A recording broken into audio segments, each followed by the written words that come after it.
ठोस अवस्था में बात की थी क्रिस्टलीय और अक्रिस्टलीय ठोसों। आज हम बात करेंगे क्रिस्टलीय ठोसों के वर्गीकरण की। ये क्रिस्टलीय ठोसों का वर्गीकरण किस आधार पर किया है? तो हम लोगों ने लास्ट टाइम में पढ़ा था कि जो ठोस अवस्था होती है उसके जो अवयवी कण होते हैं वो अणु, परमाणु और आयन से बने। तो अणु, परमाणु और आयन से बनकर बने हैं तो उनके बीच लगने वाले बल का मान भी अलग अलग होगा। कहीं पे वंडरवाल बल लगेगा, कहीं पे विद्युत आकर्षण बल लगेगा, कूलम्बिक फोर्स लगेगी, स्थिर विद्युत आकर्षण बल लगेगा। तो बलों के आधार पर, उनके कणों के बीच लगने वाले बलों के आधार पर हमने क्रिस्टलीय ठोसों को 4 भागों में बांटा। पहला है आयनिक ठोस। जब हम आयनिक ठोस की बात करते हैं तो किन क्रिस्टलीय ठोसों को हम आयनिक ठोस कहेंगे? 11वीं की क्लास में संयोजकता पाठ पढ़े थे। उस संयोजकता वाले चैप्टर में तुमने देखा होगा क्या कि जब हम बात करते हैं वैद्युत संयोजक यौगिकों, तो वैद्युत संयोजक यौगिक कैसे बनते हैं? धनायन और ऋणायन से।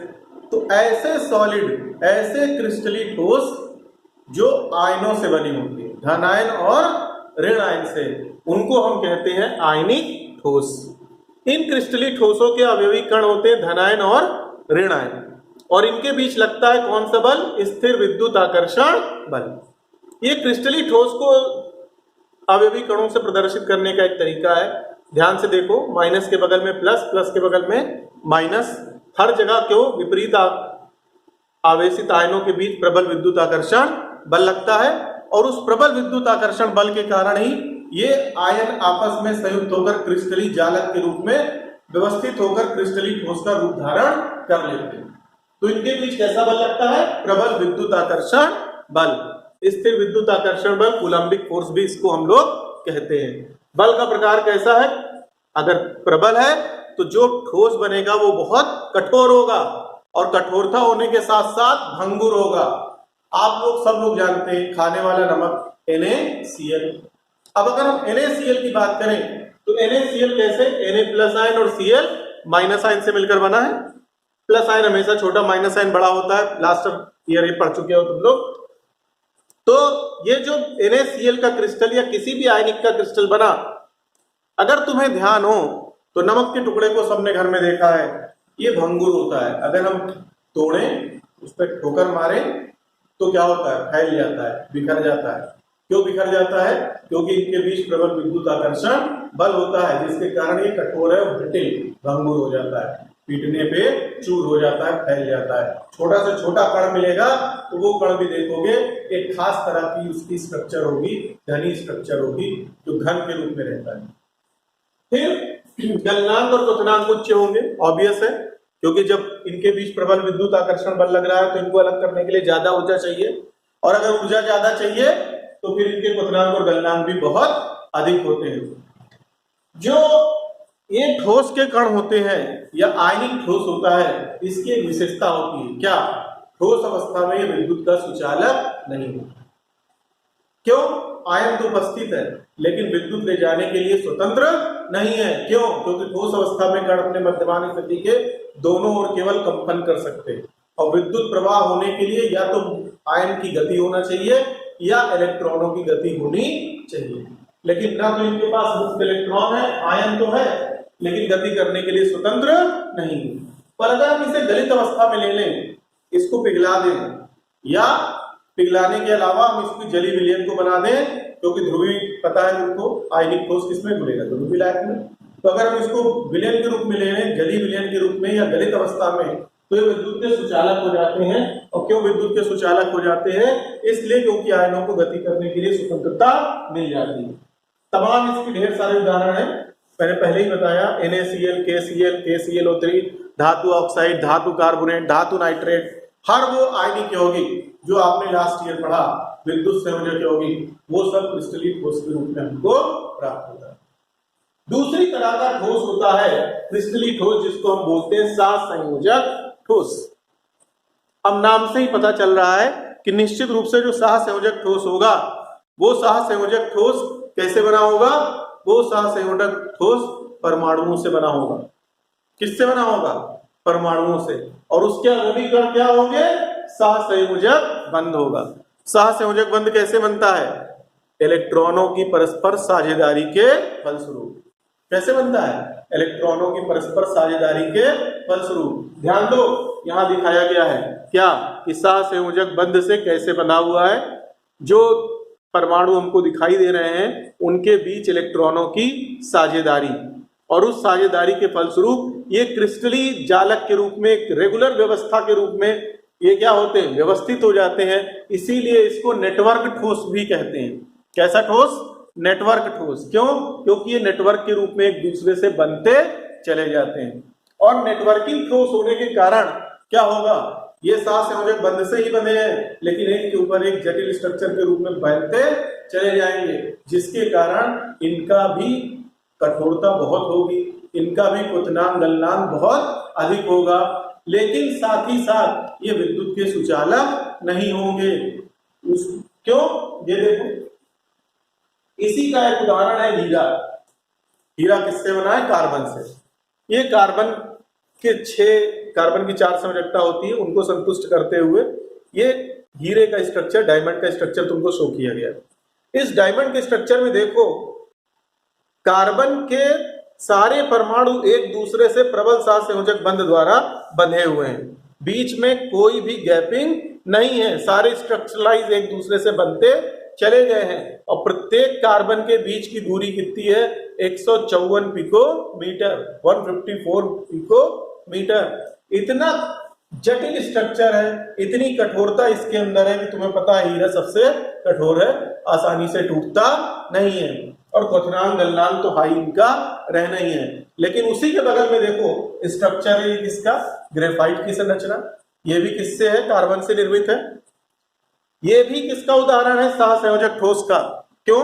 क्योंकि इसमें भी कार्बन के परमाणु परस्पर सहसंयोजक बंध से ही बंधे हैं। लेकिन ग्रेफाइट और हीरा, इन दोनों के स्ट्रक्चर में एक बेसिक डिफरेंस ये है कि जहां ये परस्पर नेटवर्किंग वाले थ्रू एक दूसरे से जुड़ते चले गए हैं, यहां पे भी नेटवर्किंग है, लेकिन इन दोनों के बीच में शीट लाइक स्ट्रक्चर है। और ध्यान से देखो तो ये परमाणु और ये परमाणु आपस में जुड़े हुए नहीं है, इनके बीच की दूरी है, मुक्त इलेक्ट्रॉन है 340 पिकोमीटर।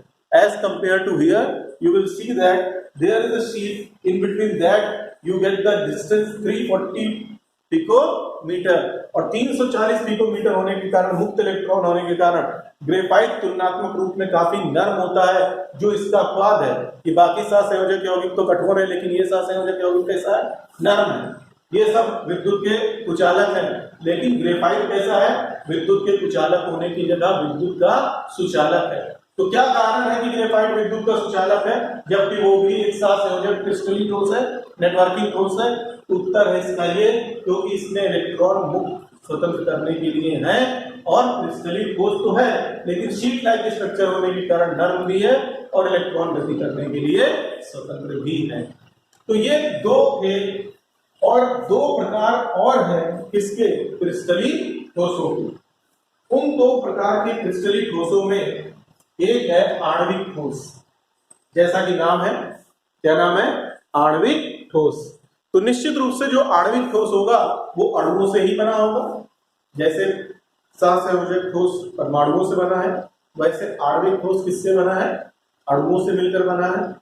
अणुओं से मिलकर बना है तो इनका स्ट्रक्चर कैसा है? ध्यान दो, ये अणु दिखाए गए हैं एक क्रिस्टलीय ठोस में, और उनके बीच रिक्त स्थान है। रिक्त स्थान तो निश्चित होगा, चाहे वो कोई भी क्रिस्टलीय ठोस हो। क्यों? मध्यमान स्थिति के दोनों ओर तो कण कंपन करेंगे ही ना, चाहे वो अणु हो, चाहे परमाणु, चाहे आयन। तो इनके बीच रिक्त स्थान है। अब इनके बीच रिक्त स्थान है तो लगने वाला बल मुख्यतः वंडरवाल बल है। कैसा बल है? वंडरवाल बल। अब वंडरवाल बल अगर इनके बीच लग रहा है तो ध्यान दो, अवयवी जो इसके अणु हैं वो अणुओं के कारण जो आणविक ठोस है वो आणविक ठोस 3 भागों में विभाजित हो जाते हैं। कौन से 3 भाग में? अध्रुवीय आणविक ठोस, ध्रुवीय आणविक ठोस, हाइड्रोजन अबंधित आणविक ठोस। आखिर ये क्या हो गया? ये 3 तरह के कैसे हो गए? ये 3 तरह के इस तरह हो गए कि लास्ट ईयर तुमने पढ़ा होगा, अगर ध्यान हो तुमको, तो हम लोगों ने पढ़ा था अध्रुवीय सहसंयोजक बंध।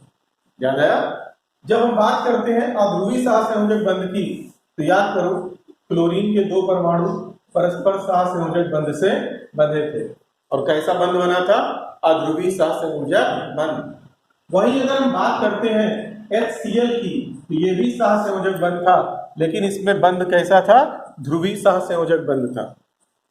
H2O ये भी कैसा था? ये भी एक ध्रुवीय सहसंयोजक बंध था। जब हम इसकी बात करते हैं ध्रुवीय सहसंयोजक बंध की और अध्रुवीय सहसंयोजक बंध की, तो याद करो इसमें बना था हाइड्रोजन बंध H2O में, लेकिन HCl में कोई हाइड्रोजन बंध नहीं बना था। तो इनमें उपस्थित बंध अगर अलग अलग तरह के हैं तो निश्चित रूप से इन पे लगने वाले आकर्षण बल का मान भी अलग अलग रहेगा। तो जब अध्रुवीय सहसंयोजक बंध की हम बात करते हैं, अगर अणु में अध्रुवीय सहसंयोजक बंध है तो जो अध्रुवीय सहसंयोजक बंध वाले अणु हैं वो अध्रुवीय आणविक ठोस का काम करेंगे, अर्थात वो सामान्य इसी तरह रहेंगे जिन पर कोई आवेश उपस्थित नहीं रहेगा। अगर आवेश नहीं उपस्थित रहेगा तो उनके बीच में जो बल कार्य करेगा वो केवल वन डेर वाल आकर्षण बल या लंदन बल के नाम से जाना जाता है, वही आकर्षण बल कार्य करेगा और निश्चित रूप से ये आकर्षण बल बहुत अधिक नहीं होगा।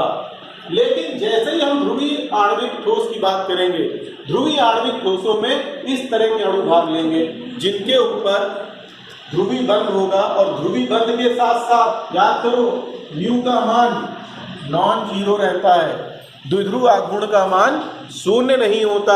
ये लास्ट ईयर 11th की क्लास में पढ़े संयोजकता वाले पाठ में। तो जो अध्रुवीय सहयौगिक होते हैं उनके अणु जो ठोस बनाएंगे वो ध्रुवीय आणविक ठोस होंगे।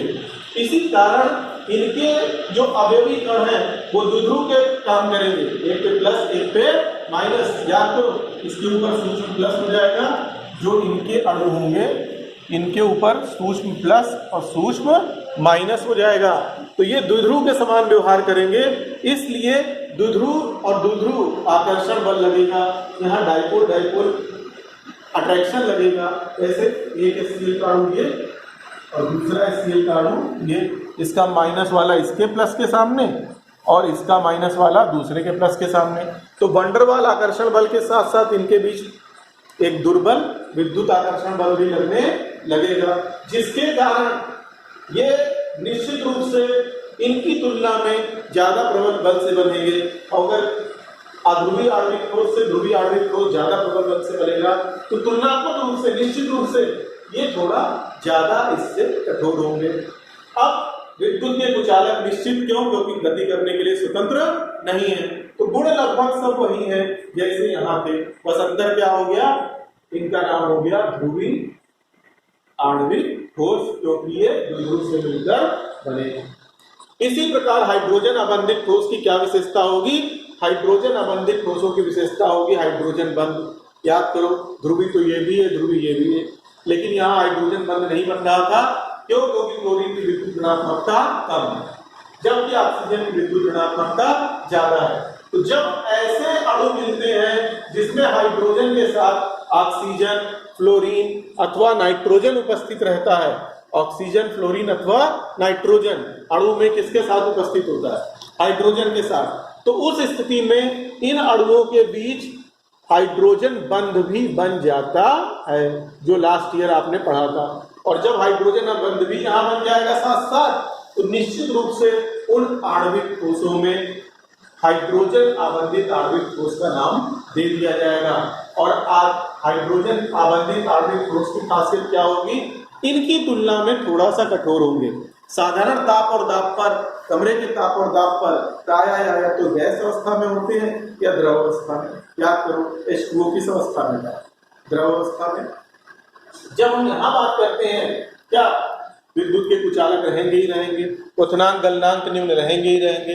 इसके उदाहरण H2OS, S का मतलब सॉलिड, H2OS, H2O सॉलिड मतलब बर्फ, ammonia solid, ethyl alcohol solid. तो अगर एथिल अल्कोहल का सॉलिड स्ट्रक्चर बनेगा, एथिल अल्कोहल ठोस, हाइड्रोजन फ्लोराइड ठोस।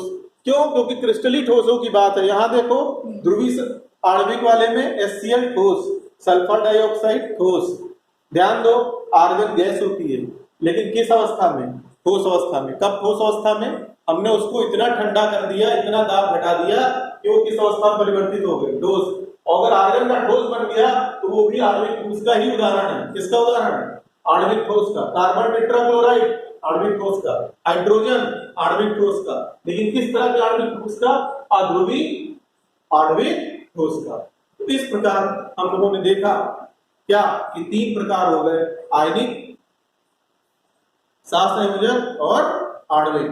अब चौथा प्रकार है जिसको हम धात्विक ठोस कहते हैं। जिसको हम क्या कहते हैं? धात्विक ठोस। धात्विक ठोस की विशेषता है धातु धनायन और विस्थानीकृत इलेक्ट्रॉन। जो इसके अवयवीकरण है, ध्यान दो, ये धातु का धनायन है, आयरन है तो आयरन, कॉपर है तो कॉपर, जिंक है तो जिंक, चाहे जिस धातु को बात करोगे तो क्रिस्टलीय अवस्था में हमको प्राप्त हो रही है। और ये है उनके मुक्त इलेक्ट्रॉन जो ग्रुप में एक जगह से दूसरे स्थान पर चलते रहते हैं, और उन्हीं ग्रुप में उनके चलने के कारण ही क्या धातुएं ठोस अवस्था में भी विद्युत के सुचालक निकलती हैं, धातुओं में ऊष्मा का प्रवाह होता है, धातुओं में विशेष प्रकार की धात्विक चमक पाई जाती है। ये सब आपने 11वीं क्लास में संयोजकता वाले चैप्टर में किया है। यहाँ उसको क्रिस्टल के रूप में ही हम केवल अलग से पढ़ रहे हैं। धात्विक बंध विशेष प्रकार का बंध है, जानते हो, निश्चित रूप से कठोर होते हैं। ये इनकी एक खासियत है, ये भंगुर नहीं है, पीटने पे फैल जाते हैं। यहाँ पे क्या था? गलनांक उच्च है, लेकिन जब हम इसको गर्म करना शुरू करते हैं तो गलनांक में आने से पहले ही अपघटित हो जाते हैं। ये इनकी भी खासियत है। ये सहसंयोजक यौगिकों की भी खासियत है जो सहसंयोजक क्रिस्टलीय ठोस बनाते हैं। तो बिल्कुल चालक ऊष्मा और गलनांक साधारण से उच्च रहता है। उदाहरण पता ही है तुमको, जितनी धातुओं के नाम ले सकते हो वे धातुएं क्रिस्टलीय ठोस के रूप में हमको प्राप्त होती हैं। तो आज के चैप्टर में इतना ही रहा। मुख्य रूप से शॉर्ट में, क्योंकि वीडियो बहुत बड़ी हो जाती है तो आपको डाउनलोड नहीं होता, नेटवर्क प्रॉब्लम होती है आपके क्षेत्र में, तो जितना संभव है थोड़ा जल्दी भी मैं बोलता हूँ। क्यों? क्योंकि आप इसको डाउनलोड करके बार बार देख सकते हैं। चलिए फिर अभी कल की क्लास में इसको आगे प्रोसीड करेंगे। Okay, thank you.